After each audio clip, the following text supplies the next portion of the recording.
This is the Rebel Author Podcast, where we talk about books, business, and occasionally bad words.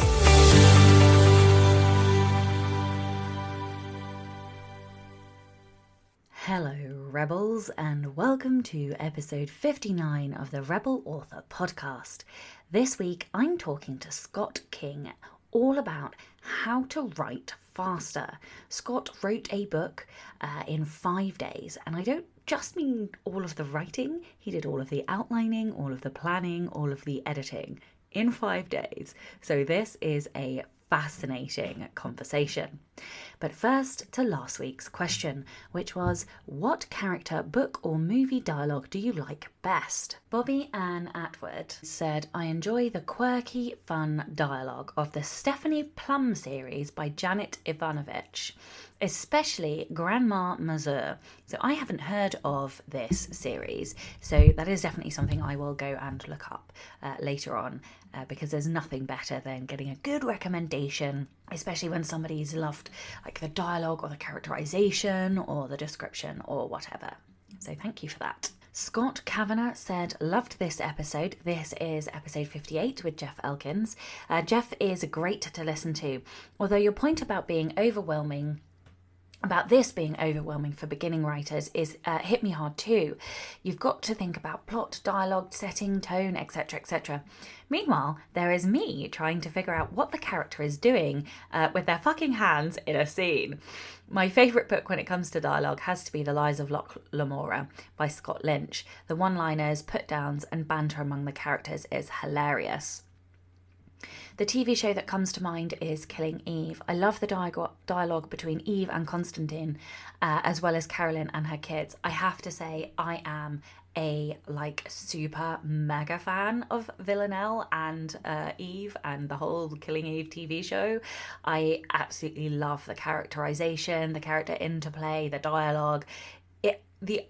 The only thing is, it is quite a slow burn TV show, and I typically like really high octane things.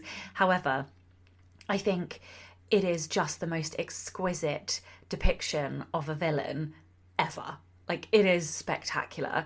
And so if you have not watched Killing Eve, what are you even doing with your life? Go now and watch Killing Eve. It is spectacular. You're welcome. You can thank me later. Julie Westerfeld said, I love the dialogue from the Nevernight Chronicles by Jay Kristoff. Each character has their own very distinguishable, oh my goodness me, I am struggling this morning. Each character has their very own distinguishable voice, and the narration is almost monologue because the narrator is conscious, which is executed amazingly. Victoria L.K. Williams said, excellent episode. That's the Jeff one. I plan to listen again. I struggle with monomouth, which is a great term. I cannot claim to have made that term up. It was definitely Jay Thorne who said it, but I agree. It is a fantastic term. She says, I struggle with monomouth unless I'm paying close attention. I think we all do. Dialogue often gets relegated to second, third, fourth drafts, and that's fine. It doesn't matter when you edit the dialogue, but I think because it's one of those things that isn't done in a first draft, it is obviously not as naturally threaded through your story, and therefore it's slightly harder to get right. This week's question is writing fast important or not in the current climate?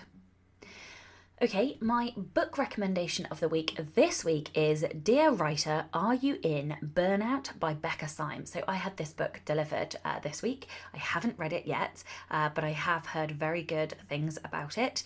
And I have been listening to and watching Becca on her Quickcast on YouTube talk about energy pennies, which I know is a concept covered in Dear Writer, Are You In? Burnout? And I think that in the current climate, I'm not just referencing, the fact that lots of political things are going on at the moment. I'm also talking about, the global health crisis that's going on. My friend said to me this week, the world is exhausting, and I could not agree with her more. And I think that whether or not we have been pushing ourselves hard with work, a lot of us are going to be burned out just by existing in this year. This year has been something else, and I am fucking tired. And if I am tired, I have a very large plate generally and capacity to get shit done. And if I am struggling, I know for fucking certain that other people are struggling. And I don't think we should hide away from that. I don't think we should, not talk about it, because I don't know why. I don't know if it's just being British, but there's always some kind of shame about being tired or, needing to rest. And it's just, I call bullshit on it. And so, yes, that is my recommendation this week. Dear Writer, Are You in Burnout? By Becca Syme. And I encourage you to read it, even if you don't think you are in burnout, because it may be that you're not in a work burnout, but you might be in a life burnout. I don't know. I just know that my level of brain fuckery right now is not normal. I had a day this week where I woke up and I just wanted to cry, and I couldn't tell you why. There was no rhyme or reason. I said to my wife, all I want to do is cry. And my head was foggy and I was exhausted and I was really flat and low. And I went through the whole, what is the point? And I'm telling you this because, sometimes I hear from people, they don't think that I necessarily go through these things, and I genuinely do. I am just like the rest of you. I'm like every single person listening. I have these highs and lows, and I want to tell you about them so that you know that they're real, even if you are, writing full time or working for yourself full time. And that day, I managed to cut the end of my finger off. So it tells you the kind of week that I had. I basically wasn't paying 100% attention, and I had a brand new knife. And it was really fucking sharp. So kids, don't play with knives because you end up cutting your finger off. And basically, instead of cutting the potato, well, I did actually cut the potato very successfully. I just also happened to cut through my finger at the same time. And I sort of had to cut off the fat pudgy bit on your fingertip. And it was sort of flapping off, and there was a lot of blood, and I was very close to passing out. I went into my partner's office.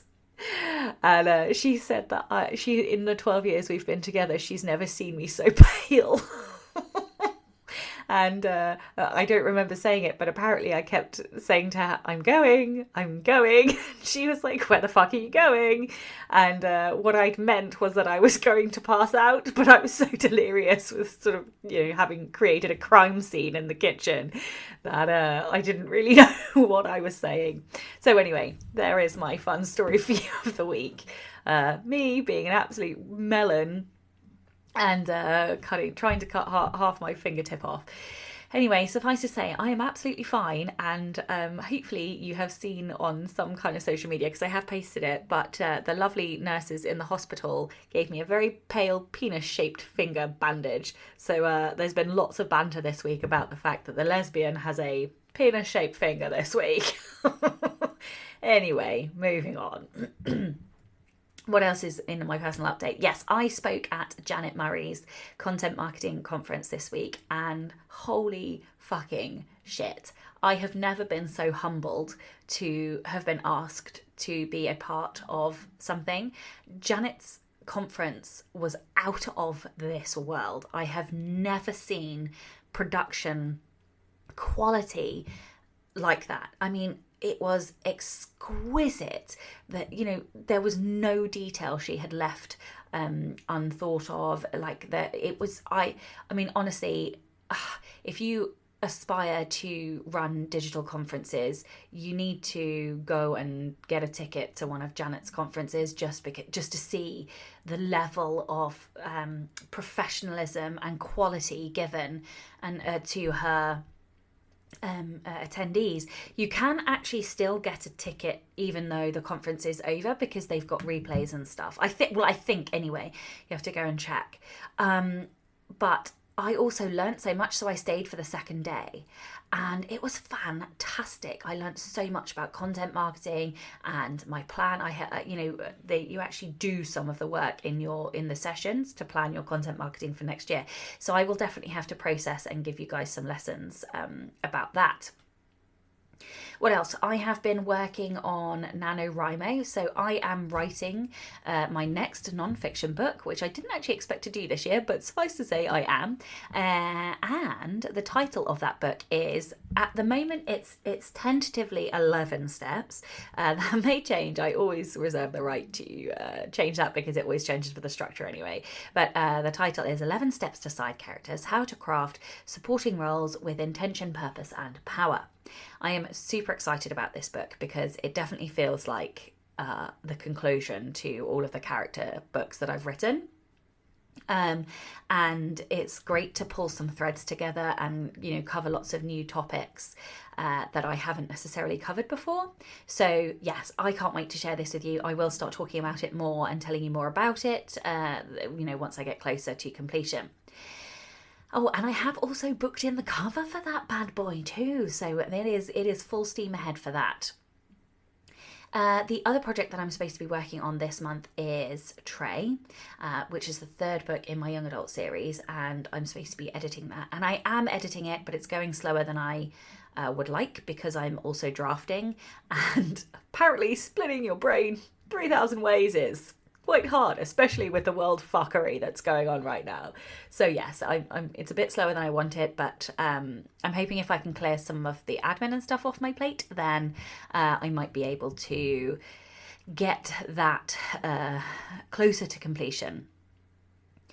Alrighty, so Rebel of the Week this week is MJ Moores. MJ says, nearly my whole life I've wanted to be a teacher.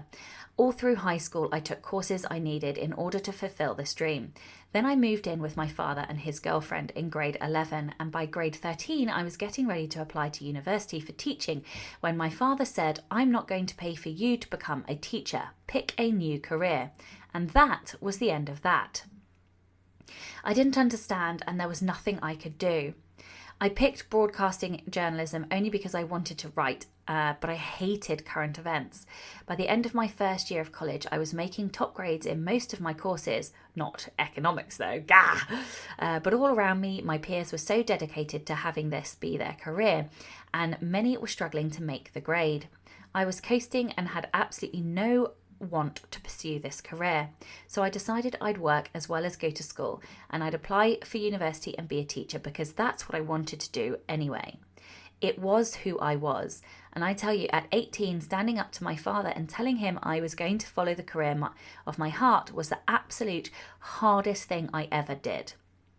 I supply taught for 10 years, finally realised why my father didn't want me to be a teacher and left the profession to write/edit when my son was born. Go figure. I still stood up to my dad though, and that was huge. I totally agree. I think there is so much familial pressure, and expectations that whether we mean to or not, to put them onto our children as parents, we do that.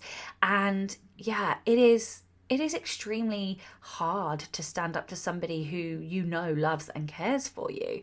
So yeah, I love that rebellion. And if you would like to be a Rebel of the Week, please do send in your stories. They can be any kind of rebellion, big, small, or something in between. You can email your story to rebelauthorpodcast@gmail.com or tweet me at rebelauthorpod. Please do send in your stories because, as always, I start to run down and then I worry that I'm not going to be able to have a Rebel of the Week. So if you have got a little story nestling in your consciousness, please do send it in. No new patrons this week, but as always, an enormously juicy, large, fat thank you from me to you, to all my patrons. I say it every week because I mean it, but you guys help to keep the podcast running, and you also make me feel like what I do is worthwhile. Yeah, give me the warm squishies, guys, and for that I love you deeply. And also, I just love the banter in our Slack group, and yeah, basically you guys are awesome, and thank you all for your support. If you would like to support the show and get early access to all of the episodes, you can from as little as $2 a month by visiting patreon.com/Sasha Black. This episode is brought to you by Pro Writing Aid. Pro Writing Aid is an editing software, and as you know, if you've been listening for a while, I think it is fan-fucking-tastic. I use it personally as both my last line of defense and also as a grammar checker, a style editor, and a kind of writing mentor as well before I ship off my manuscript to my editor. Pro Writing Aid is about more than just finding grammar mistakes though. It helps you to learn good writing techniques. Writing Aid has over 20 different writing reports that make suggestions and then offer detailed explanations about why they have given those suggestions. They also have videos and even quizzes to help you understand the reasoning behind the suggestions.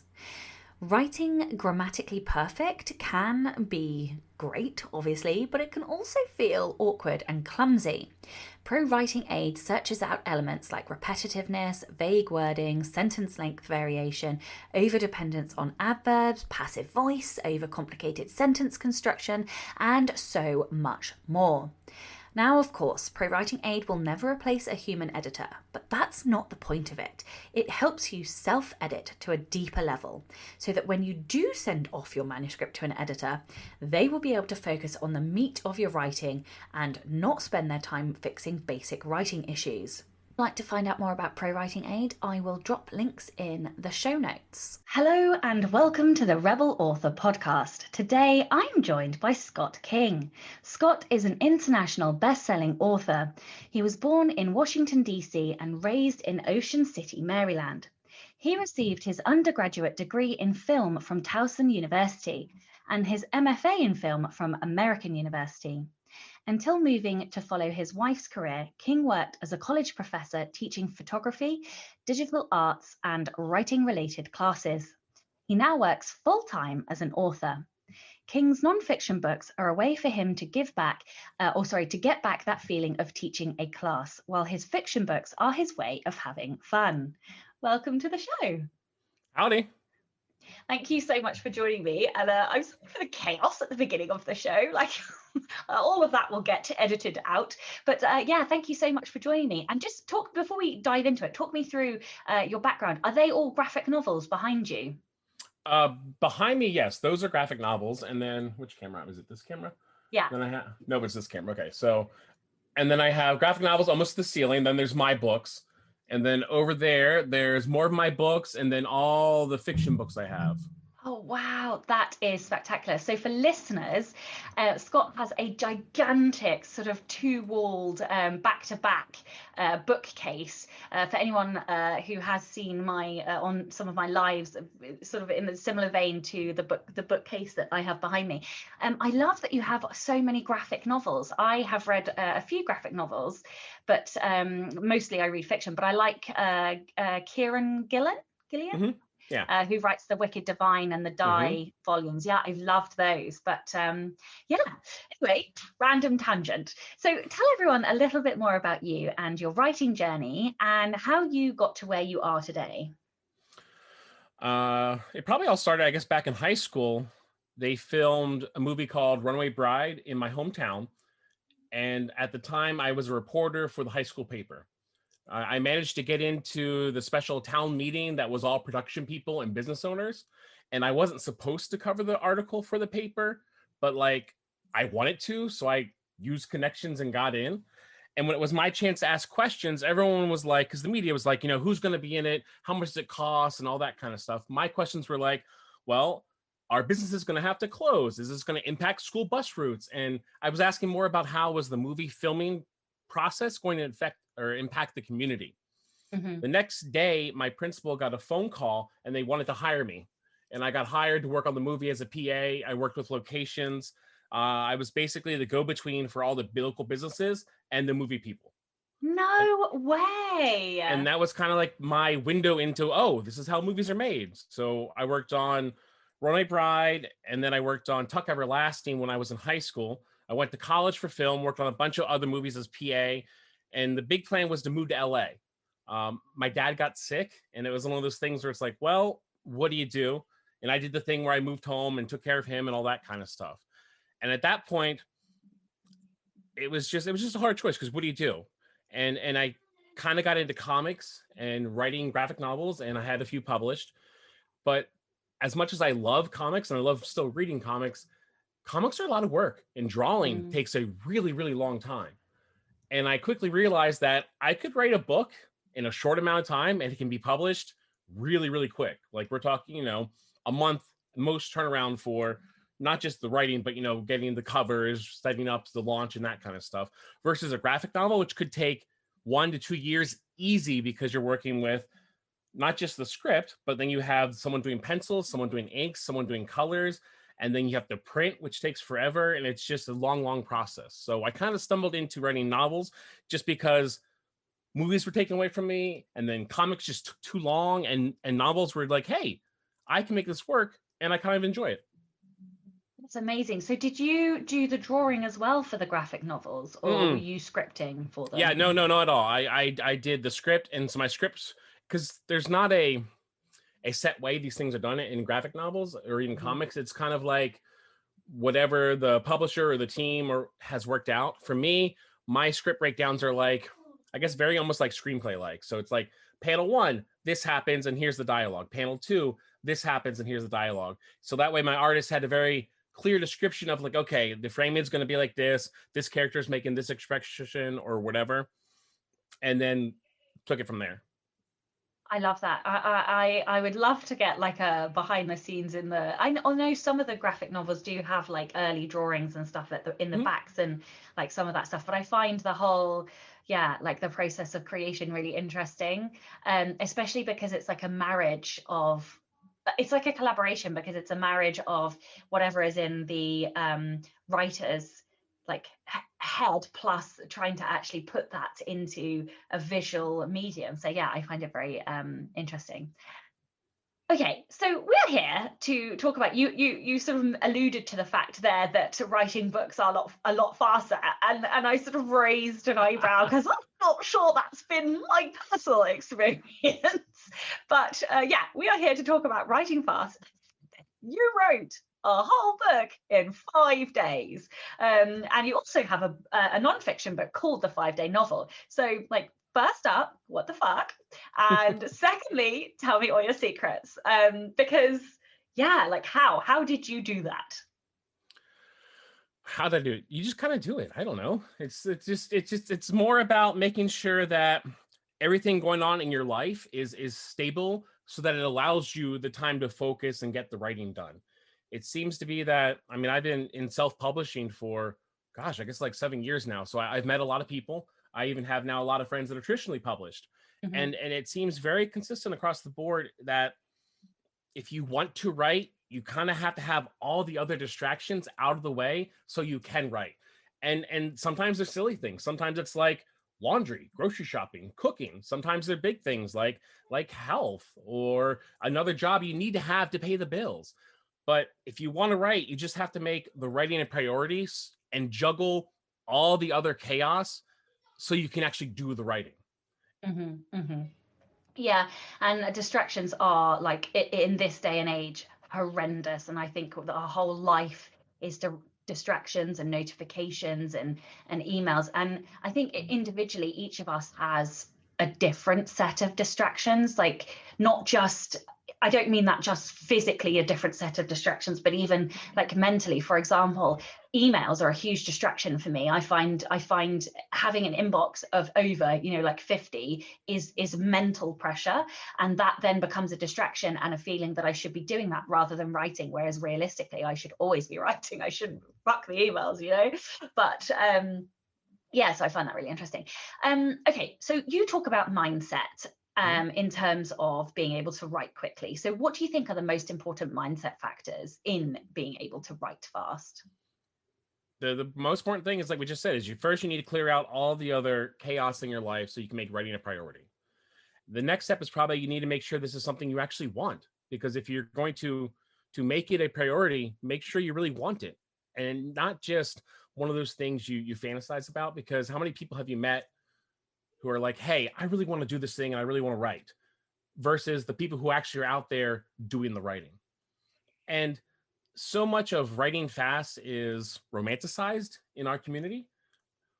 But guess what? It's okay sometimes if you don't. If you can only put down 500 words a day, you can still finish a book by the end of the year.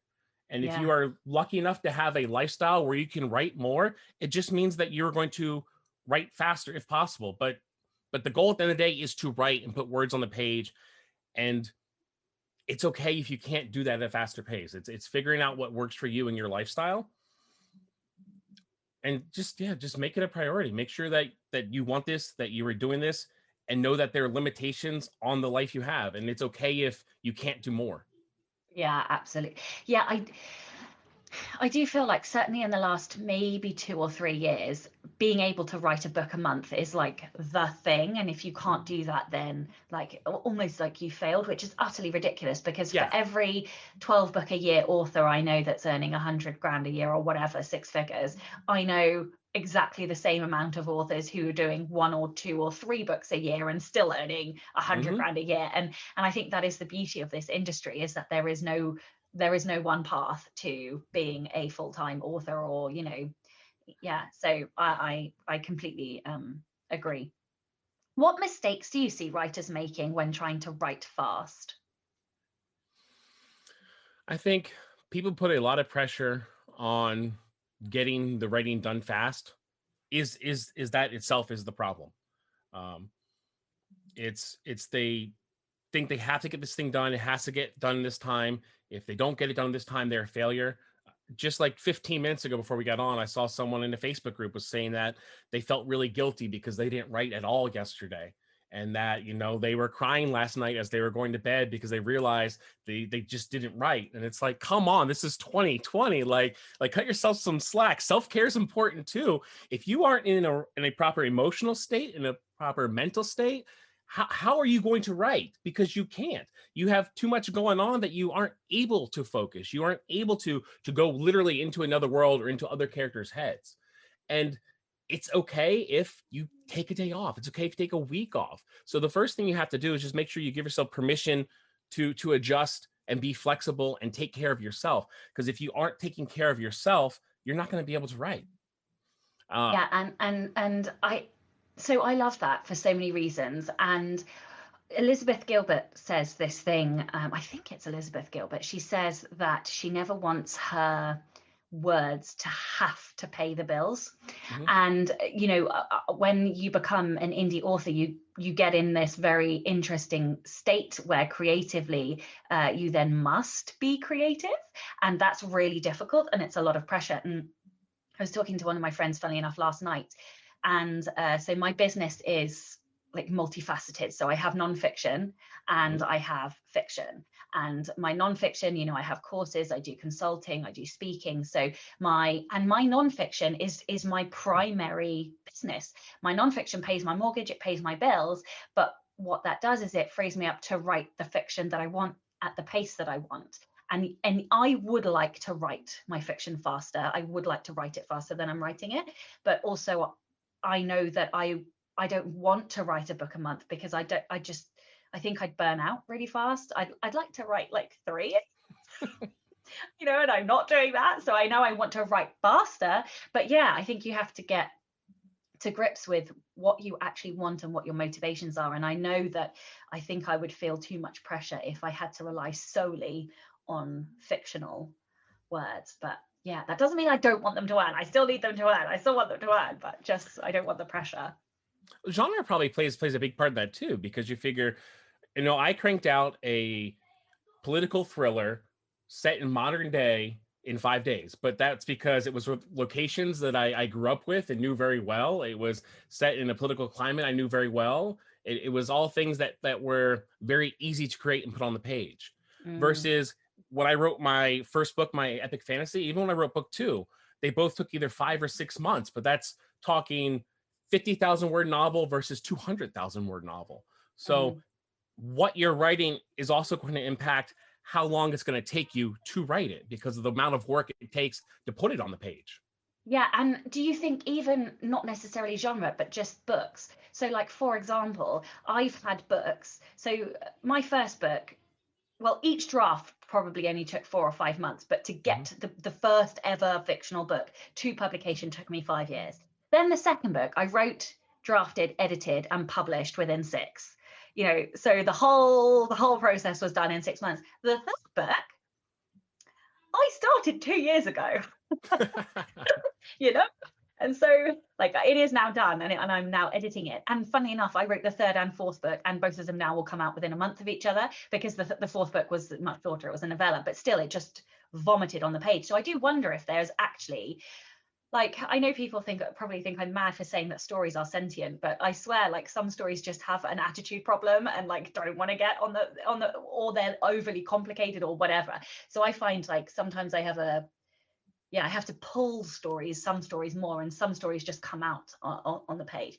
Anyway, right, what did you do to prepare, excuse me, for writing a book in such a short space of time? Part of the genesis for doing the 5-day novel is I kind of just wanted to see if I could. And so I had certain rules. Like, I wasn't allowed to outline ahead of time. I wasn't allowed to plan ahead of time. I wasn't allowed to do any kind of pre-writing or character creation. I wanted to go from complete concept to finished polished draft in 5 days. So because I couldn't do pre-writing like you might do for like NaNoWriMo or just for any other project, I did the things we've already talked about. I made sure that everyone in my life knew what I was doing. So my friends knew not to bug me. My partner knew that, hey, this week I am not going to be around. I am going to write, shower, do some exercising so I move, and then die every night. And so she was aware. She knew what to expect. She was willing to help out, so she stepped up with helping get meals ready and making sure that I was eating and doing things like that.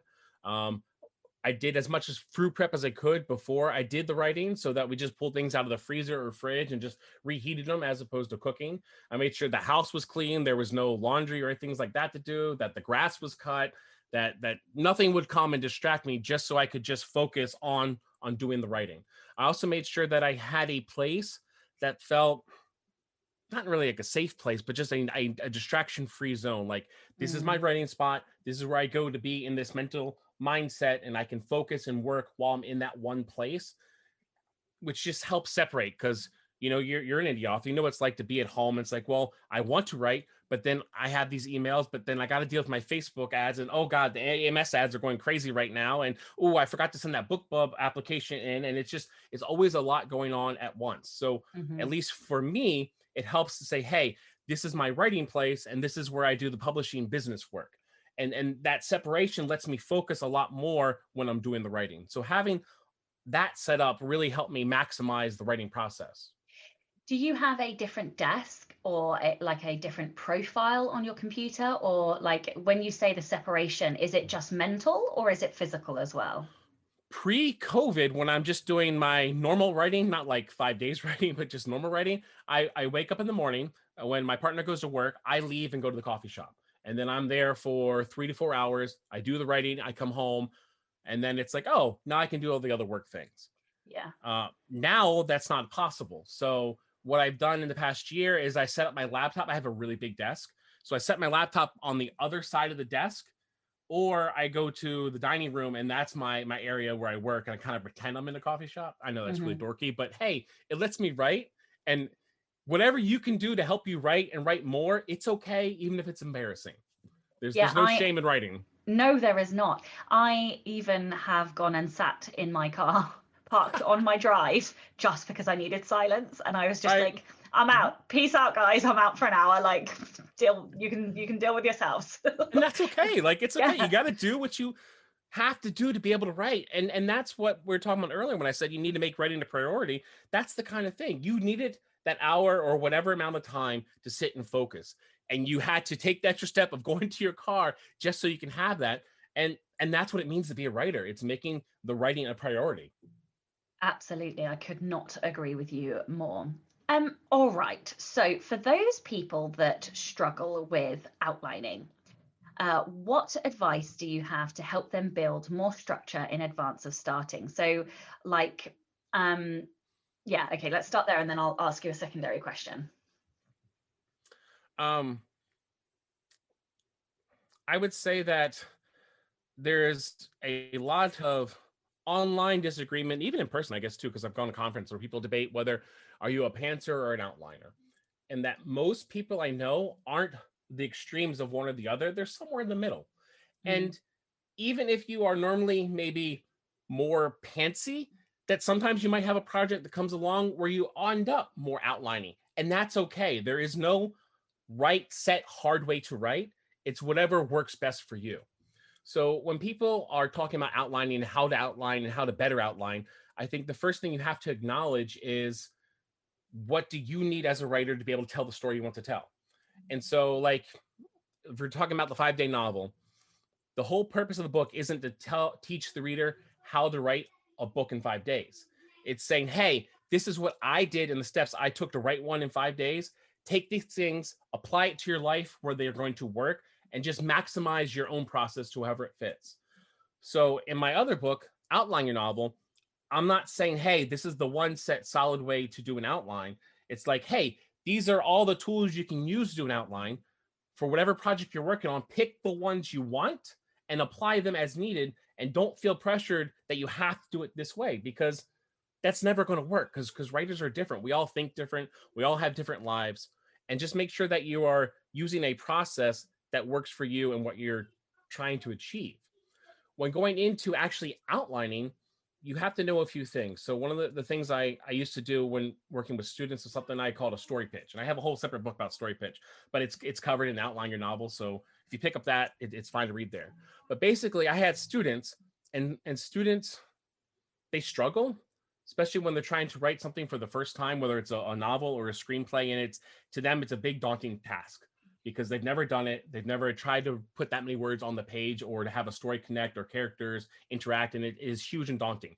And so if they put the work in, realize a quarter of the way that they really, really screwed up and that it's going to take major rewrites, they give up. And it takes the most hardcore student to push through at that point. So I developed a thing called a story pitch, where basically they pitch me the story before they write with a lot of the key elements, things like, what genre is it? What's the protagonist? What does the protagonist want?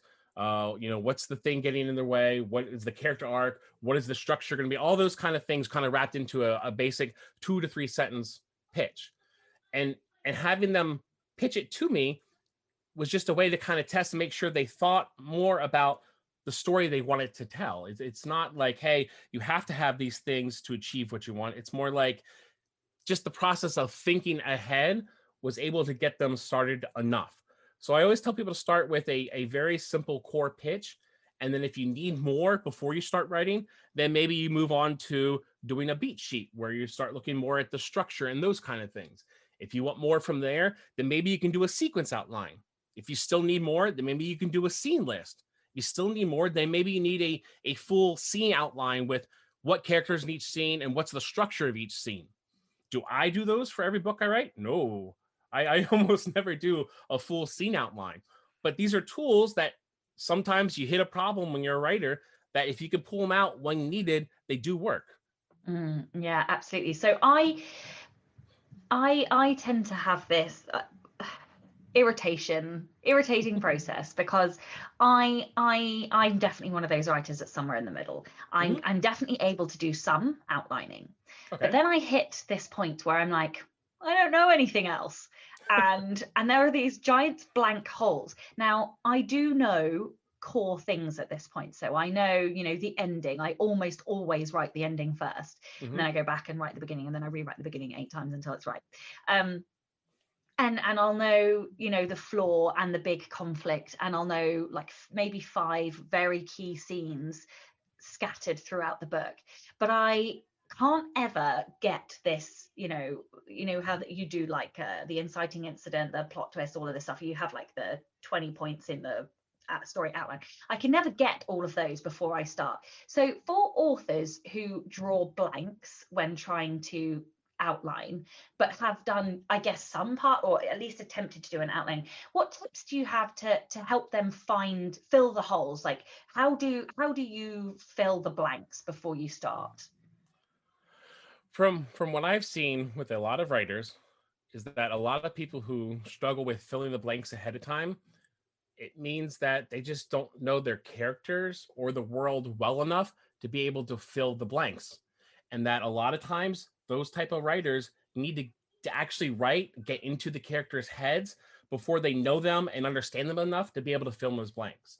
And so if you are one of those authors, it's okay if that's what you're doing. There's nothing wrong with it. You're still writing, it's all right. If you still want to, you're really pushing hard and an outline is important to you, try to maybe do some pre-writing. So maybe you do like, I don't know, a short story with one of the main characters. And the point of the story is that you're trying to get into the character's head, you're trying to get to know them, maybe you're trying to set some backstory, plus you're creating content you can use for an email sign-up list or something like that. So you're not just writing to waste the words, you're actually writing with a purpose, but it also helps you explore the content and explore the characters. And if you do, there's a good chance you're going to start to understand who these people are better, which will then allow you to fill in those blanks before you're writing the full thing. Yeah, that's really interesting. I had never, and that's definitely me. So I definitely explore the characters on the page, which is really interesting. Like I know their wounds, their flaws, their strengths. I know, like I create word bags, so I know about their dialogue and stuff. But I don't know them until I see them react in a scene. Yeah. And yeah, that's so true. I'd never really thought about it like that. So yeah, I love that you've given everybody and me permission to just fucking write. So yeah. Thanks for that.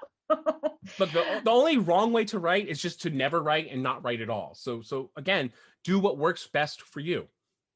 Okay, so in your book, you talk about writing when somebody's writing fast and they hit a problem, and that some problems you should fix and some problems you should leave. So can you talk a little bit about stumbling blocks and how to deal with them when you're trying to write really fast?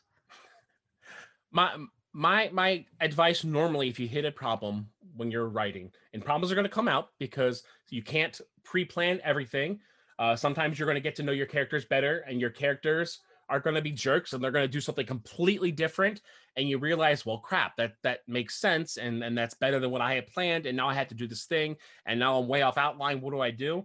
My advice in those situations is just keep moving forward and pretend you fixed those things. Pretend that you went and rewrote and made those tweaks, and just keep going.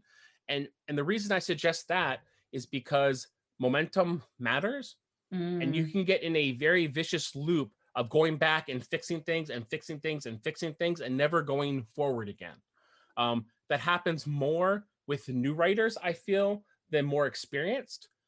There are experienced authors who they hit a problem and they are okay going back and not losing momentum by fixing things. But a lot of people who are new to writing, they just repeat over and over again and never go forward. And I saw that with my students even, and it was like, no, new rule, no rewrites until you get the first draft done. Oh, I love that advice so much, because I don't think I've ever realized that that's what I'm doing when I write. But for me, it's all about getting to the end of that first draft, because I find drafting the hardest bit. Everything else that comes after draft, for me personally anyway, everything that comes after drafting is easy. So I take that almost to an extreme level, because I don't write chronologically. So if I hit a point where I'm like, I don't know what comes next, but I know what happens 3 chapters down the line, I go and write 3 chapters down the line, because I'm keeping the pace and I'm keeping the momentum. So for me, like, I'm like, any trick in the book that I can pull on myself in order to keep getting words down, I do. So yeah, like I love that. I hadn't really thought about it about keeping momentum, but that is so very, very true. Okay, so talk to me about your process then, in terms of, you've got an idea. How do you go from idea to a flesh enough outline? This is great English, Sasha, that you can start writing. So I start with a story pitch, and from the story pitch alone, I'm going to know a lot. I'll know all the key elements, and from there, it's more about making then the decision of what kind of structure am I going to use for this. So although, because I have the movie background and I am very pro like traditional movie structure, I don't think that's the only way to tell a story, and it is okay to tell different kinds of stories, and it is even okay to use some of the beats that are used in movie structure, and then not use all of the beats. There's a lot of novels even where you have the main protagonist and there is no arc for the protagonist, because It's one of those kind of situations where the protagonist more creates arcs in other characters, and you see that with Hunger really Games long, is a good. yeah, Hunger Games is a great example of that. and really even like long running series, so like Pendergast, Stephanie Plum, or places like that where the books are like 10 to 20 long in a series. You'll see more and more of the situations where the protagonist creates and is a catalyst for change in other characters. And that is okay to do in novels. You almost never see that in movies because that's just not how movies work. They feel a lot of times unsatisfying if that doesn't happen that way. So, Except maybe James Bond. except James Bond. Who's like the exception to everything. Because it's just, like absolute You say cheese that, action. but how many James Bond movies have been out? That's almost like the equivalent of a long running novel series. Yeah.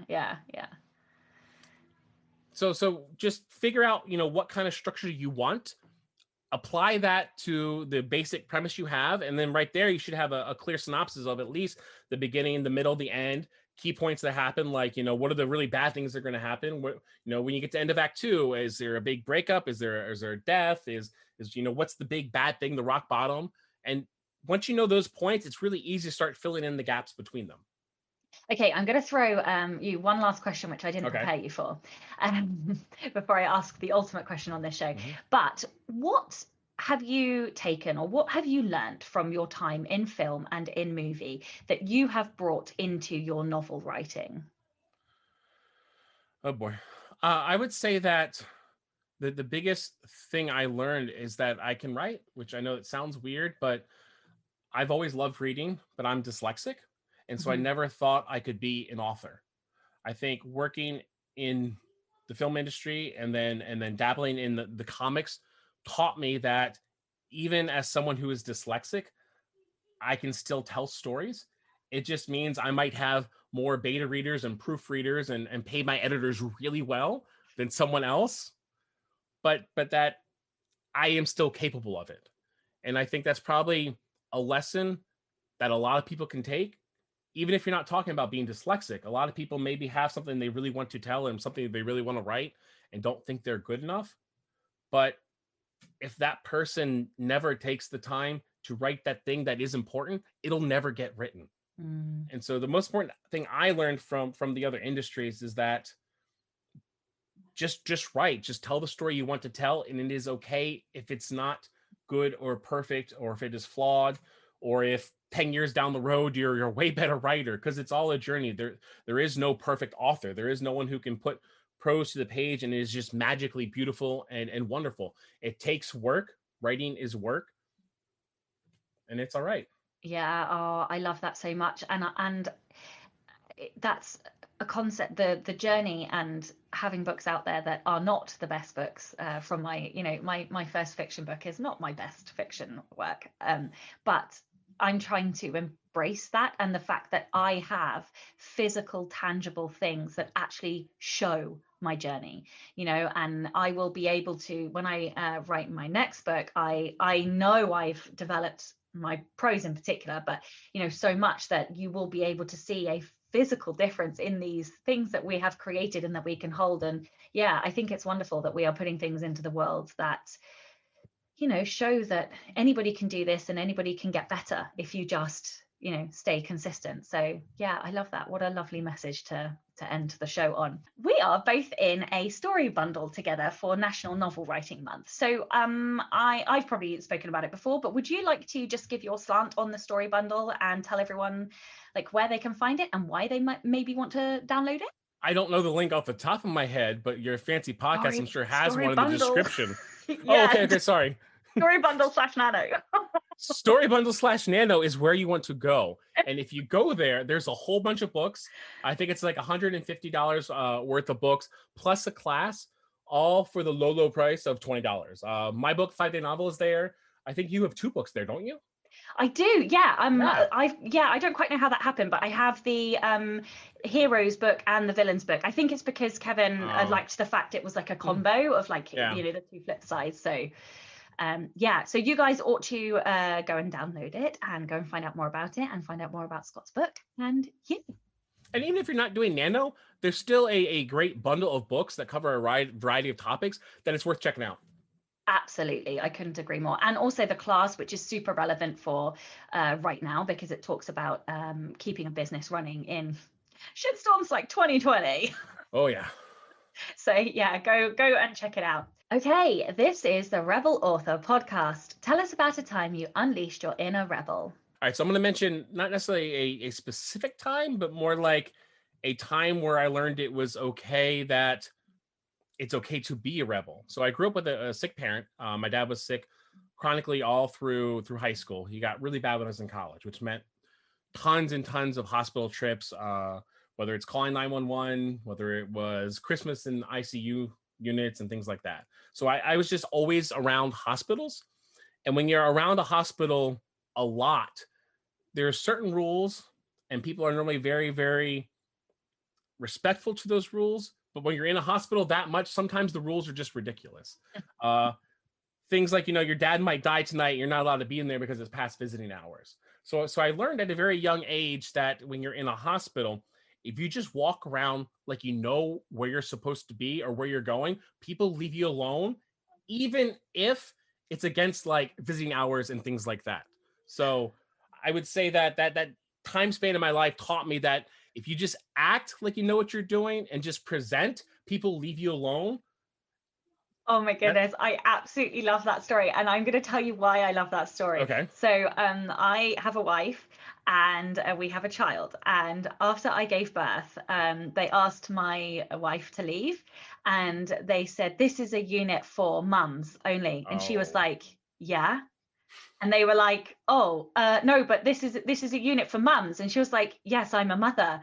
And they were like, oh, okay. And then we just and I'm just like, one, oh my God, I can't believe they said that to her. And number two, like, good for her, because absolutely she was a mom. Damn straight she should have been able to stay, because you know that was the point. So yeah, I love that she just behaved exactly as if she knew exactly what she was doing. She was in charge, and they just gave way, and too right too. So I love that story, and I love that reminded me of that like girl power moment as well. So thank you for that. Okay, tell listeners where they can find out more about you and your books, and I guess like your graphic novels as well, and all that good stuff. So on social media, I am at Scott King on Twitter. On Instagram, I am King Scott King. On Amazon, you can just go to my Amazon page and see all my books. That includes the graphic novels, it includes the fiction, it includes the nonfiction. Then there's my website, www.scottking.info, and all of that is there with links to all the places. Amazing. Thank you so much for your time today. Thanks for having me. And thank you also to all of the show's listeners. And of course, a big thank you to the show's patrons. If you would like to get early access to all of the episodes, you can do so by visiting patreon.com/Sasha Black. I'm Sasha Black. You are listening to Scott King, and this was the Rebel Author Podcast. I'll be speaking to Michelle Summers all about how to craft the perfect synopsis. Don't forget to tune in and subscribe on your podcatcher. And when you have a moment, please leave a review.